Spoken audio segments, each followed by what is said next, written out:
कमाल के हिबिस्कस जिन्हें मैंने जो कटिंग से बरसात के टाइम ग्रो किया था, इतने सारे बर्ड्स आए हैं। और ये देखिए, तो ये मैं शेयर करूँगी इनमें मैंने क्या जो खाद डाली थी। बड़े बड़े फूल तो सर्दियों के दिनों में जो इनकी लाइफ है वो अगर ज़्यादा ठंड रहती है तो 3-4 दिन हो जाती है, ज़्यादा गर्मी में सिर्फ 1 दिन ही ये टिकते हैं। तो ये मौसम पे डिपेंड करता है। अगर मौसम जो है ठंडा बना रहता है तो ज़्यादा टाइम टिकते हैं, नहीं तो फिर आप तो जानते ही हैं सारे हिबिस्कस की जो लाइफ है वो फिर 1 ही दिन होती है, फूलों की जो लाइफ है इनकी। तो सर्दियों में तो खिलने की अपनी ही एक अलग ही बात होती है।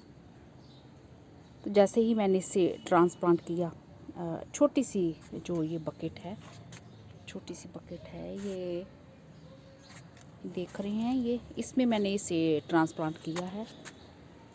और क्या क्या खाद डाली है ये भी, इसके बारे में भी मैं आपको बताऊंगी।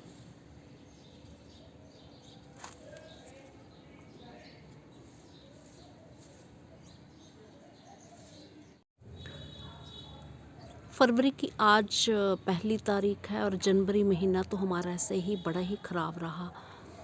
तो कुछ टाइम से मेरे फादर इन लॉ की जो तबीयत ख़राब थी और जनवरी में उनकी डेथ हो गई। और फिर आप जानते हैं कि घर में ऐसा माहौल हो तो कोई भी हो तो अच्छे से अपना खुद का भी ध्यान नहीं रख पाता है। फिर मेरे हस्बैंड की भी कुछ दिन तबीयत ख़राब रही, उसके बाद मेरी भी ख़राब हो गई।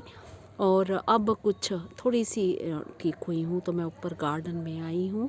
तो आपको मेरी आवाज़ से पता चल ही रहा होगा। तो मेरे गार्डन में ये लंबे टाइम से ये जो सपोनेरिया खिल रहे हैं, ये देख रहे हैं, बड़े ब्यूटीफुल लग रहे हैं। तो मेरे हस्बैंड तो काफ़ी टाइम से जो दिल्ली में थे, क्योंकि मेरे फादर इन लॉ दिल्ली में थे, तो बीच में मेरा भी जाना हुआ। तो उन दिनों ठंड भी खूब ज़्यादा थी, तो वो ठंड जो हमें खूब लग गई। तो जो पीछे गार्डन में केयर कर रहे थे उन्होंने मुझे बताया, मेरे जो हिबिस्कस मैंने काफ़ी दिन पहले मैंने फूल दिखाए थे उनके, और एक मैंने क्लिपिंग छोटी सी बनाई है, वो पहले डालूँगी मैं। तो उस पर इतने सारे फूल आ रहे थे, और डबल वाले मैंने और भी जो लगाए हैं मेरे गार्डन में पुराने देखे होंगे। तो मैं कुछ एक बातें उनके बारे में बताऊंगी जो जो मुझे याद आएंगी। तो कई बार होता है कि वीडियो बनाते हैं तो हम भूल ही जाते हैं, तो जितनी मुझे याद आती हैं उतने ज़रूरी चीज़ें उनके बारे में मैं बताऊंगी, हिबिस्कस के बारे में। नमस्कार जी, मैं मंजू। तो मेरे कई भाई बहनों ने जैसे उन्होंने पूछा है कि जो डबल वाले हिबिस्कस उन्होंने ग्रो किए हैं तो उन पे फूल नहीं उनके आते हैं। तो मैंने क्या किया और क्या करना चाहिए, और जो मेरी समझ में है, तो इतने सारे ढेर सारे फ्लावर्स इस पे आ रहे थे। कल भी मैं देख रही थी 5-6 इकट्ठे खिले थे। तो आज वो जो ये जैसे ये देखा ना, ये बंद हो गए हैं, ये भी हैं, ये एक अभी झड़ गया। तो खूब सारे ढेर सारे जो फूल खिल रहे थे, तो और भी हैं, कलियां भी हैं ढेर सारी बनी हुई हैं इनमें। तो मैं वीडियो बना नहीं पाई बस पे ठीक ना होने के कारण। तो इधर ये सब भी खूब सारी कलियां ये आपको दिख रही होंगी, पूरी ढेर सारी बनी पड़ी हैं। तो ये हिबिस्कस मैंने दिखाया था, ढेर सारे बर्ड्स आए थे इस पे ना छोटे छोटे कीड़े जो लगे थे। तो सोपी वाटर का इस्तेमाल करना होता है, तो मैंने सिर्फ 2 बार किया था, और फिर मैं टाइम नहीं निकाल पाई क्योंकि घर में ऐसे परेशानी हो गई थी, और फादर इन लॉ बीमार थे, और मेरे हस्बैंड भी जो उनके कारण परेशान थे, दुखी थे। घर में जब कोई जैसे बीमार होते हैं तो किसी भी काम करने में मन नहीं लगता है। तो मैं भी ये सब कर नहीं पाई। और इसमें मैंने क्या क्या किया इस पौधे में, तो इस पौधे को मैंने इसी बारी अभी तैयार किया था। तो अभी सोपी वाटर का इस्तेमाल इसमें करना है। खूब सारे ये बर्ड्स आ रहे हैं तो इसने खूब फूल दिए। तो इसमें अभी आलतू फालतू के नीचे पौधे उगाए हैं। तो मैंने इस जो कटिंग लगाई थी पहले, तो मैंने छोटे से बैग में, पॉलीथीन बैग में 5-6 कटिंग्स मेरे हस्बैंड लेके आए थे। और बरसात के टाइम एक वो मेरे छत पे जो है पूरी धूप रहती है, तो कटिंग चलने के लिए थोड़ी छाया की ज़रूरत भी कुछ दिन चाहिए होती है। तो मैंने एक पॉलीथीन बैग में कटिंग्स इसकी एक लगा दी थी, और बाकी मैंने ऐसे कहीं गमले में गाड़ दी थी। तो चूँकि हिबिस्कस ऐसा होता है कि अगर अच्छी बरसात हो रही हो तो अगर थोड़ी धूप में भी कटिंग्स रहती हैं, मिट्टी के टच में रहती हैं, तो उसमें अपने आप ही रूट्स आना स्टार्ट हो जाती हैं। बट हम बरसात के टाइम हमारे यहाँ खूब ज़्यादा बरसात अच्छी नहीं हो रही थी, खूब तेज़ गर्मी थी। बाद में जब बरसात हुई है तो एक कटिंग तो ये मेरी चल पड़ी, और बाकी जो जिनकी मैंने केयर नहीं की, जैसे कहा जाता है ना घर की मुर्गी दाल बराबर, उसी यही चीज़ सोच के मैंने ऐसे ही बस ऐसे कहीं भी गमले में गाड़ दी थी। वहाँ पे धूप तेज़ आ रही थी तो इस पे इसी बारी इतने फूल, तो मैंने क्या किया, मिट्टी वगैरह तो स्पेशली कुछ डाली नहीं, बस जिस छोटे से पॉलीथीन बैग जो नर्सरी वाला होता है ना, वो मेरे पास था। तो जब ये पौधा चल पड़ा अच्छे से, कटिंग मेरी चल पड़ी, तो मैंने फिर शेयर भी किया था। तो ये जो बाल्टी देख रहे हैं 15 लीटर की, गली मोहल्ले में बेचता है, तो उस मैंने बैग से निकाल के पौधे को, कटिंग को इसमें बाल्टी में रख दिया था। तो मैंने सोचा था अब मैं मिट्टी तो कुछ डालूंगी नहीं, इतना भार मुझे छत पे नहीं डालना है। तो छत पे झाड़ू लगा के जैसे पूरा कूड़ा कचरा होता है ना, पत्ते वगैरह, ये सब मैं बैग में भर देती हूँ। तो जितने भी उस टाइम मैंने सफाई की थी गमलों की, नीचे से पत्ते, सूखे पत्ते, ये देख रहे हैं, इस तरह से ये पत्ते इकट्ठे किए हुए हैं मैंने। पत्ते, फूस वगैरह और धूल मिट्टी सब जो गमलों की पानी देने से थोड़ी बहुत निकल आती है, तो वो भी सब इसी में जमा है। तो वो बहुत ही उपजाऊ होती है। ये जैसे ये पत्ते सूखे पड़े हैं तो मैं झाड़ू लगाऊंगी, अभी साफ़ करूंगी, तो ये बहुत ही उपजाऊ मिट्टी होती है, पत्ते भी और साथ में जो भी मिट्टी वगैरह जो भी निकलती है गमलों की। तो इस बाल्टी में मैंने वही सब भरे हैं। और फिर मैंने क्या किया, ये पौधा तो मैंने बाद में जो सेव किया, एक निकाल के गमला खाली किया था, तो वही सब उसी से भर गई थी मेरी बाल्टी ये। और उसके बाद मैंने क्या किया, उसके बाद बाल्टी भर जाने के बाद मेरे किचन में जो उड़द की दाल होती है ना, तो वो कीड़ा उसमें लग गया था। तो मैंने क्या किया, तने को बचा के उड़द की दाल की एक लेयर पूरी बाल्टी में बना दी। जैसे ये तो स्पोर्ट लकड़ी ऐसे लगाई हुई है, तो तने को बचा के साइड में पूरी मैंने उड़द की दाल बिछा के, फिर वो वैसे घास फूस वाली जो निकलता है ना, सड़ा हुआ कचरा, पूरा सूखा हुआ पत्ते, वो सब बिछा दिए थे। तो बड़ी हल्की बाल्टी है ये। तो यही सब किया, खाद खूद मैंने कोई स्पेशल नहीं डाली। हाँ, मेरे किचन में जो आज भी निकला है, पनीर का पानी निकला है, तो अभी मैं ला नहीं पाई उसको, कल मैं अपने प्लांट्स में दूंगी। तो पनीर जो घर में बनाते हैं, दूध फाड़ते हैं, वो पानी होता है, तो एक मग उसका, और एक आप बाकी 5-6 जो मग ले लो आप साफ़ पानी के।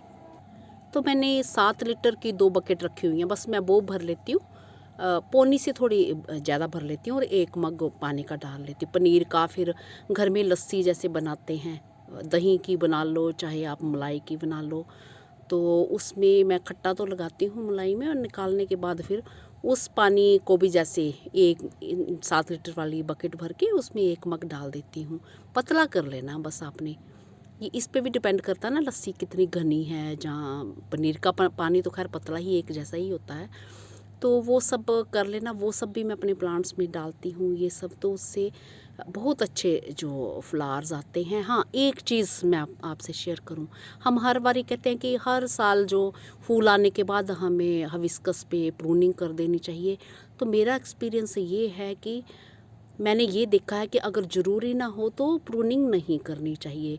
तो हो सकता है कि मुझे थोड़ा डाउट हो रहा है कि जब मैं इसकी प्रूनिंग मैंने की थी, और जो भी मैंने बड़े बड़े फूल दिखाए हैं, तो कल 5-6 खिले हुए थे इसके इकट्ठे, अब भी बड्स खूब तैयार हुई हैं। तो मैं क्या करती हूँ कि मैं हार्ड प्रूनिंग करके, और मैंने रूट प्रूनिंग भी कर दी थी, वो भी हाफ मिट्टी ऐसे काट के, तो उसमें बड़ा टाइम लगता है। उसमें मैंने ये नोट किया है, मैंने पहले भी नोट कर चुके हैं ये चीज़, कि उसमें 3-1 साल लग जाते हैं फिर से फूल आने में, अच्छे फूल आने में।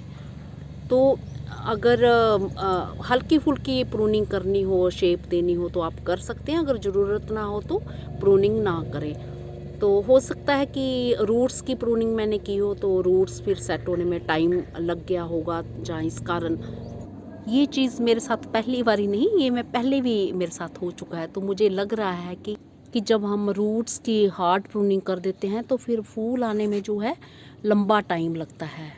मुझे लग रहा है ऐसे, हो सकता है ऐसा ना भी हो, पर मेरी अपनी ऐसे जो मैंने एक्सपीरियंस किया है वो सोच के मुझे लग रहा है ऐसे।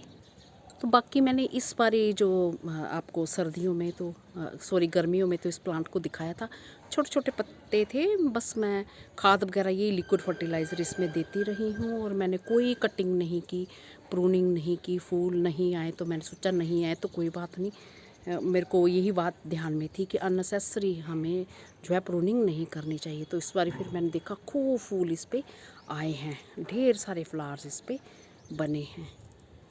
तो यही जानकारी है।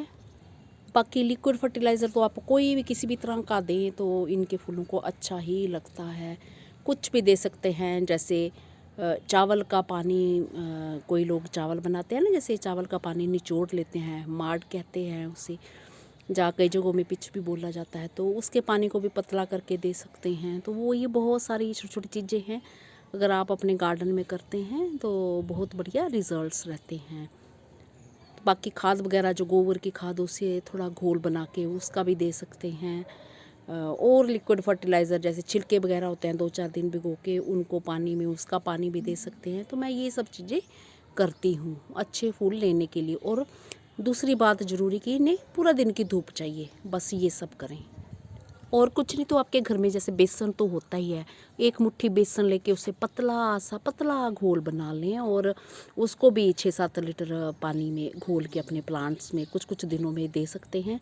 तो वो भी प्लांट्स के उनमें खूब अच्छे बढ़िया रिजल्ट्स रहते हैं। क्योंकि बेसन का मैं इसलिए कह रही हूँ कि जब भी मैं कढ़ी वगैरह बनाती हूँ और लस्सी में बेसन को या दही में बेसन को घोलती हूँ तो वो थोड़ा सा लगा रह जाता है। तो मैं सोचती हूँ कि कुछ एक और थोड़ा सा बना के पानी में घोल के जब करती हूँ तो कई बार कोई पौधा मुझे लगता है कि थोड़ा कमज़ोर है तो मैं उसमें डाल देती हूँ। पतला करके डालना है तो वो बहुत ही इफ़ेक्टिव मैंने देखा है। इसी के साथ नमस्ते जी, शुक्रिया।